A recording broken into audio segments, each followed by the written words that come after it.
لو سمعت صوت نفس غريب وانت بتتفرج اقفل الفيديو فورا، لان القصة دي بيتقال انها بتخلي اللي يسمعها يحس ان في حد بيتنفس جنبه. وقبل ما نبدأ اذكر الله في التعليقات. في يوم بنت اسمها ليلى كانت رايحة مع خالتها سوق الجمعة بتدور على هدية عيد ميلاد لبنتها الصغيرة. خالتها لقت عروسة شكلها فخم بس فيها حاجة مش مريحة، كأن العينين بتتحرك كل ما تبصي ناحيتها. البياع قال لها العروسة دي بتشتغل ببطارية، أول ما تحطيها تنام تسمعي صوت النفس. ضحكوا وفكروها لعبة متطورة حديثة يعني.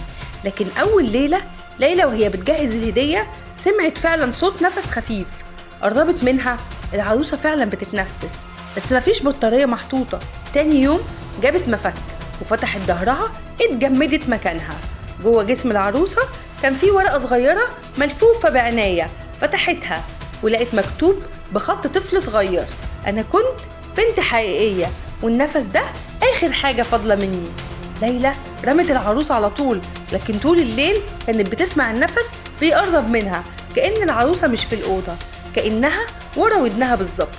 تاني يوم الصبح صاحبتها لقت باب الأوضة مفتوح والعروسة قاعدة على المكتب قدام المراية، وفي المراية باين وش ليلى بس العروسة هي اللي بتتنفس.